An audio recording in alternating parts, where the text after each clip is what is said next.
kasama ko sa Baguio. Si Tintin, ay si Kaya, si Ana. Ana, at saka ikaw doon sa jeep nila. Ikaw kasama natin din, pero jeep ay ganito rin. Ikaw kayo sasakay.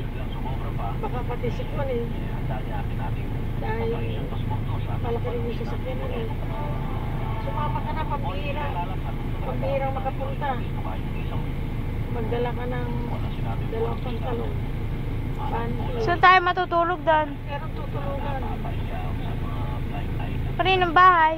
Hindi bahay, talagang patutugan yun. Parang ano, hotel. Ha? Parang... Ano ba? Inukunan pa ako? Hindi. Ha? Hindi. Pag-ingatan niya, anak ko, hindi yung tito Bono, hindi makakabili sila.